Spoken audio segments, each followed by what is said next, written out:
नमस्कार दोस्तों, साहित्य हिंदी के इस मंच पर आप सभी का स्वागत है। आज हम जिस कहानी पर बात करने के लिए आप सबके समक्ष उपस्थित हुए हैं, वह कहानी है ओम प्रकाश वाल्मीकि द्वारा लिखित गोहत्या। तो लीजिए सुनिए गोहत्या कहानी। गाय के मरने की खबर पूरे गांव में आग की तरह फैल गई। जो भी सुनता आश्चर्य और दुख से मुंह ताकता रह जाता। जिस दिन से मुखिया जी गाय खरीद कर लाए थे, उसी रोज से गांव भर में चर्चा का विषय बनी हुई थी।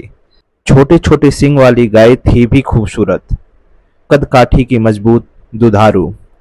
और इन सबसे विशिष्ट बात थी, मुखिया जी स्वयं खरीद कर लाए थे। इतने बड़े इज्जतदार खानदानी आदमी की पसंद कभी छोटी हो ही नहीं सकती। ऐसी गाय का अचानक मर जाना गांव की ठहरी हुई जिंदगी में एक हलचल के समान था। पंडित रामशरण ने जैसे ही गाय की खबर सुनी, वह हवेली की ओर दौड़े। हाँफते हाँफते हवेली पहुंचा। हवेली में औरतों की रो रहाहट मची हुई थी। मुखिया जी क्रोध की मुद्रा में इधर से उधर चक्कर लगा रहे थे। उनके जिस्म के रेशे रेशे में अवसाद भरा हुआ था। चेहरे पर लाल रेखाएं गहरी हो गई थी। पंडित रामशरण ने अवसर की नब्ज को पहचानकर आंखों में आंसू भर लिए। आवाज की रुआसी बनाकर बोले, मुखिया जी, अचानक यह सब कैसे हुआ? मुखिया जी ने पंडित रामशरण की ओर देखा, लगभग चीखते हुए बोले, एक एक को जेल में चक्की ना पिसवा दी तो मेरा नाम बलदेव सिंह नहीं। गोहत्या हुई है पंडित, गोहत्या। गोहत्या? पंडित रामशरण का मुख आश्चर्य से खुला रह गया। उसने एक लंबी सांस ली, संयम स्वर से बोले, गोहत्या से बढ़कर कोई पाप नहीं होता मुखिया। गोहत्या करने वाले को तो नरक में भी जगह नहीं मिलती। कौन है वह कमीना जिसने साक्षात नंदनी की हत्या कर दी? पंडित रामशरण की बात सुनकर औरतों का रोना और तेज हो गया। आस पड़ोस की और कई महिलाएं वहां आकर बैठ गई थीं। पंडित, ये साले नीच लोग नीच ही रहेंगे, उनकी ही करामात है यह।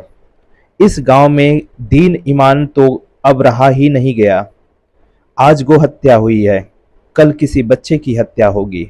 मैं भी ठाकुर की औलाद हूं, हाथ ना काट दिया तो। क्रोध ना करें मुखिया जी, शांत हो जाइए। हुआ क्या है यह तो बताइए। पंडित रामशरण ने मुखिया जी को शांत करने की कोशिश की। नदी किनारे जंगल में गाय को चराने ले गया था कल्लू। उस जंगल में जंगली सुअर बहुत हैं। आटे में बारूद लपेटकर डाल रखा था किसी ने, जंगली सुअर मारने के लिए, जिसे गाय ने धोखे में उठा लिया। जैसे ही मुंह में दबाया, गोला धमाके के साथ फट गया और गाय वहीं ढेर हो गई। मुखिया जी का गला भर्रा आ गया। मुखिया जी, देर मत कीजिए, पुलिस में रपट लिखवाइए।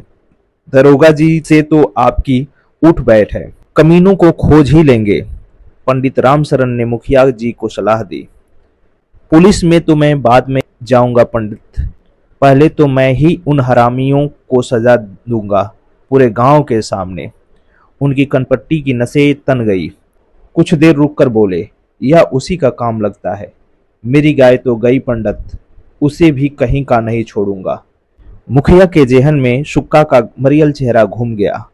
अभी 8-10 दिन पहले ही की तो बात है। पिछले कई सालों से मुखिया का नौकर था सुक्का।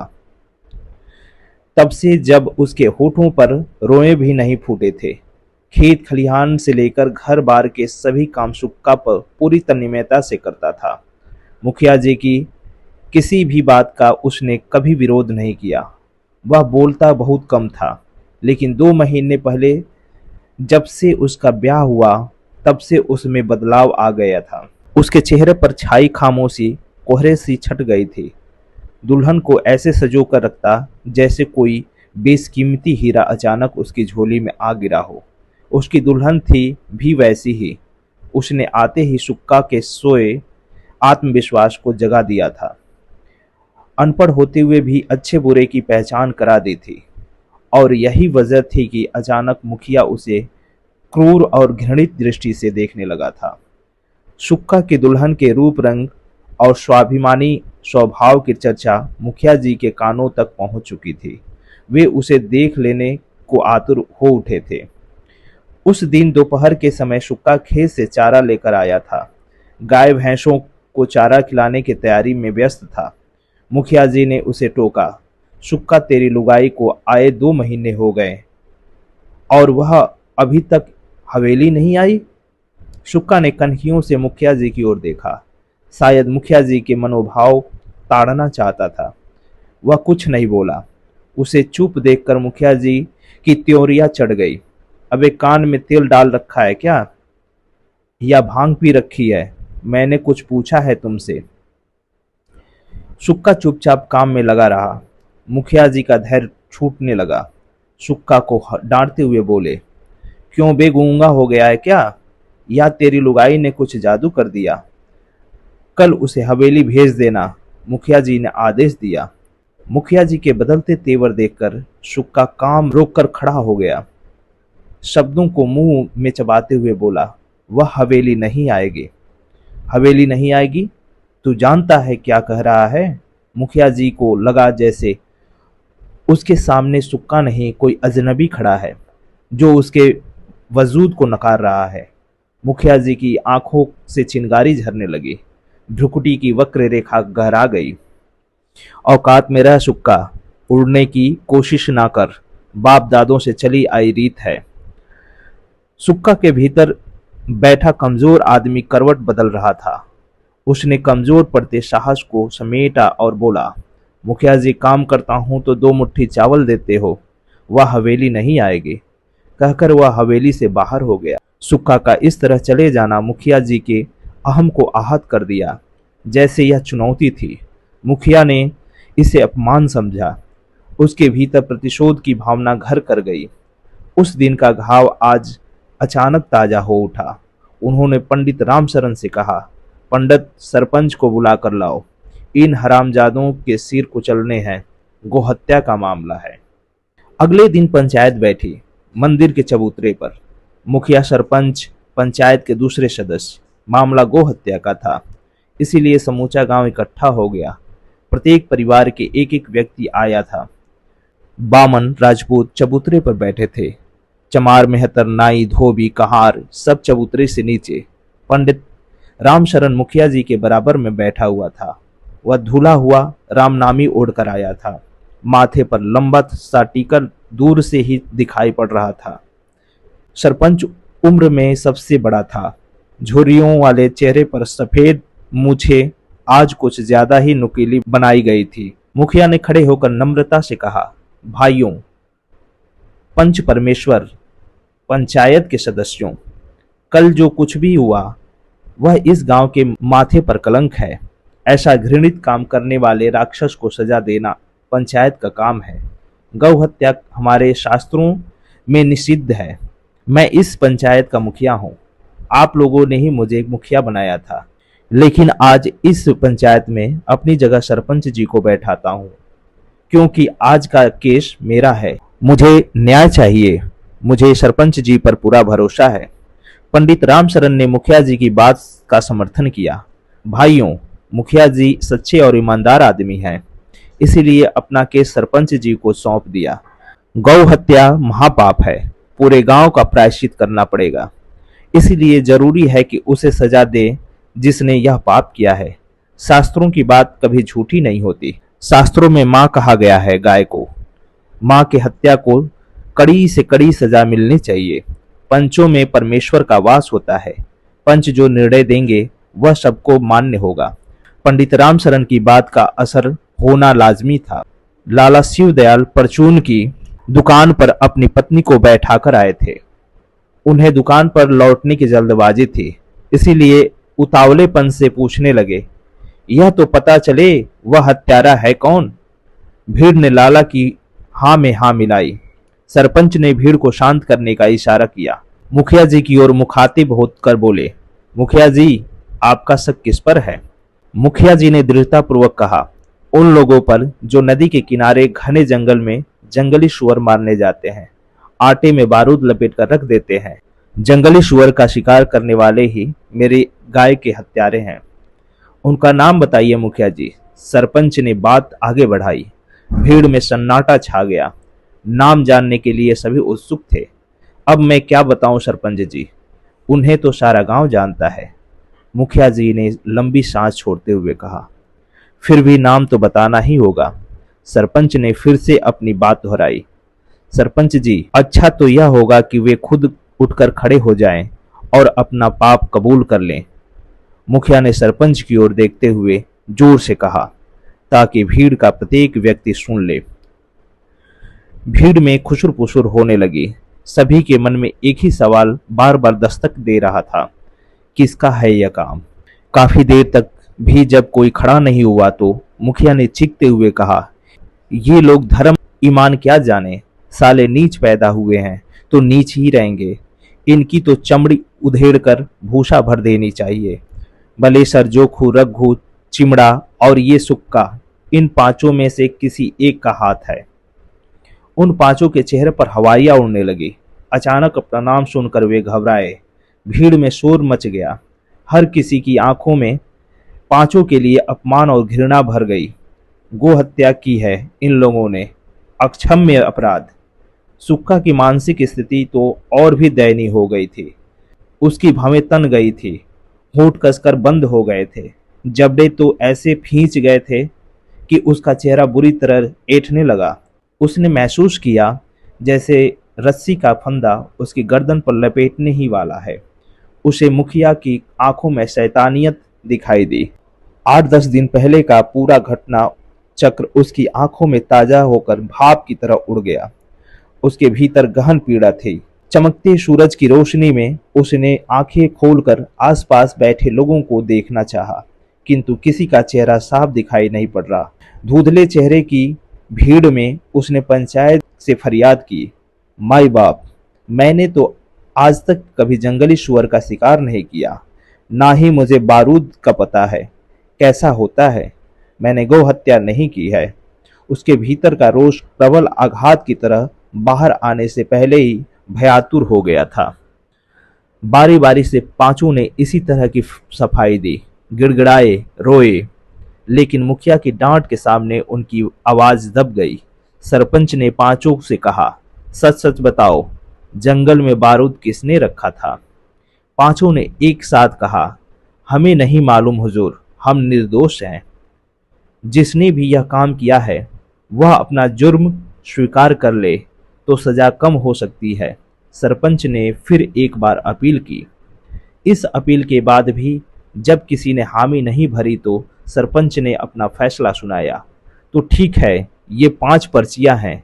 इन पर पंडित रामशरण ने पांचों के नाम लिख दिए हैं।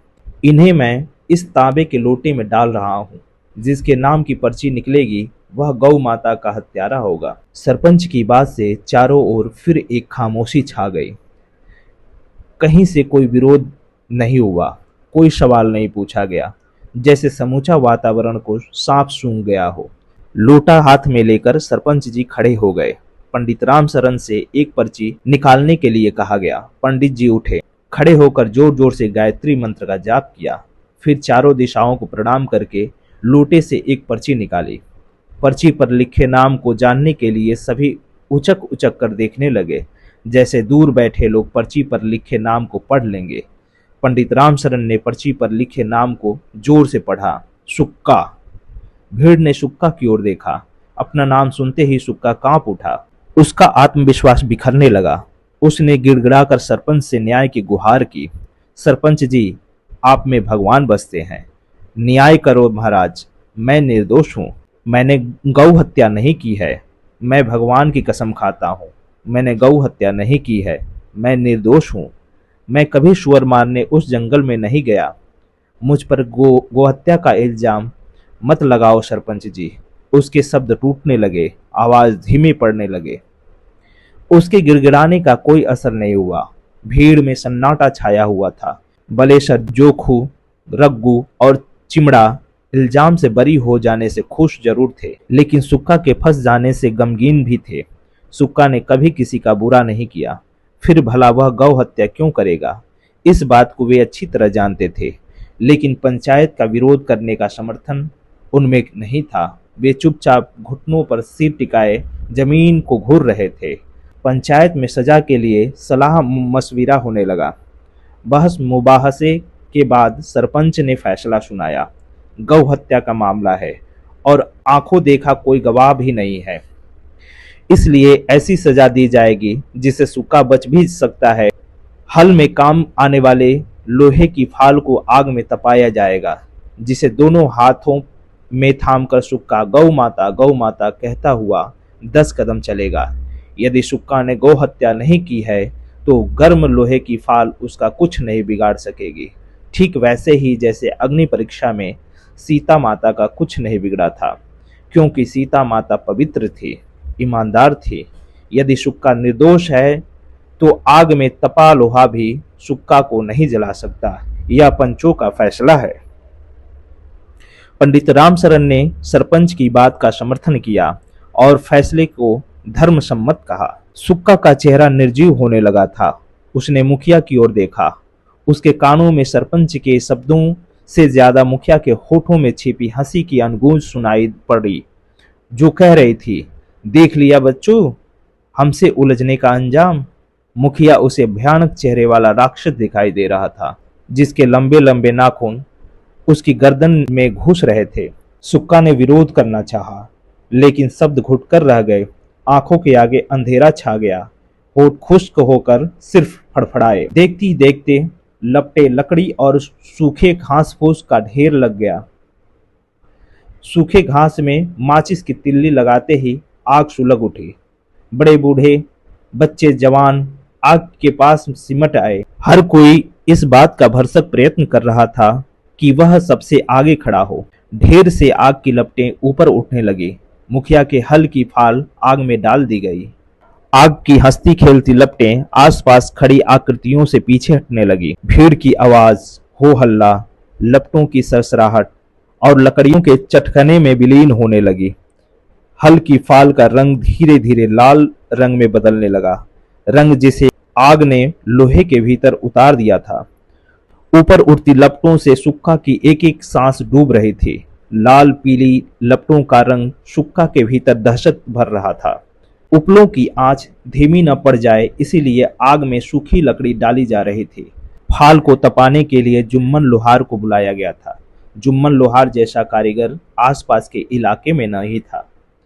लोहे को आंच में तपाकर मनचाहा आकार दे देना उसके बाएं हाथ का काम था, लेकिन आज लोहे को तपाकर आकार नहीं देना था, सिर्फ लोहे की फाल को दहकाकर सुक्का के हाथों में रखना था। जुम्मन ने फाल को उलट पुलट कर अच्छी तरह देखा। फाल का रंग बदल चुका था। अंगारों का रंग पूरी तरह फाल में समाहित हो चुका था। जुम्मन ने फाल को आग से बाहर निकाला। जमीन पर पड़ी फाल मौत की सहतीर सी दिखाई पड़ रही थी, जिसे उठाकर सुक्का को 10 कदम चलना था। सुक्का अपनी जगह बैठा मुखिया की साजिश पर सोचना चाहता था, किंतु बदहवासी की हालत में सोच सही दिशा ग्रहण करने से पहले ही टूटकर बिखर रही थी। उसे अपनी दुल्हन का ख्याल आया, जिसने उसकी रगों में विश्वास जगाया था, किंतु इस क्षण वह विश्वास भी डगमगा गया था। उसने उठने की कोशिश की, उठा नहीं गया। तभी मुखिया के लठैत ने आकर उसे लाठी के एक सिरे से धकेला। चल उठ। वह एक ओर लुढ़क गया। लठैत ने उसकी बाह कसकर पकड़ी और खींचते हुए आग तक ले गया। भीड़ में हलचल होने लगी। लोग एक दूसरे को धकियाकर सबसे आगे खड़ा होना चाहते थे, ताकि गो हत्यारे को करीब से मरता हुआ देख सके। लाल दहकती फाल जबरन उसके हाथ पर रख दी गई। सुक्का की चीख बेबसी की सारी सीमाएं तोड़कर धूल धूसिर गलियों, कच्चे पक्के मकानों से टकराकर वातावरण को दहला गई। ऐसी चीख जिसे सुनकर मरी गाय भी उठकर भाग जाए। भीड़ में एक खामोशी भर गई, मरघट के सन्नाटे सी। पंडित रामशरण ने संतोष की सांस ली, जैसे समूचा गांव गोहत्या के पाप से मुक्त हो गया। अभी आप सुन रहे थे ओम प्रकाश वाल्मीकि की लिखी कहानी गोहत्या। दोस्तों, मुझे उम्मीद है यह कहानी आप सबको बहुत पसंद आएगी। यदि आप इस चैनल पर नए आए हैं तो इस चैनल को सब्सक्राइब करना ना भूलें तथा बेल आइकन को भी दबाएं, जिससे इस चैनल के माध्यम से कोई भी नए वीडियोस अपलोड किए जाए उसकी सूचना आप तक अत्यंत शीघ्रता से पहुंच सके। तो अब हमें विदा दीजिए, पुनः हम एक नए कहानी के साथ अगले वीडियोज में मिलेंगे। तब तक के लिए धन्यवाद।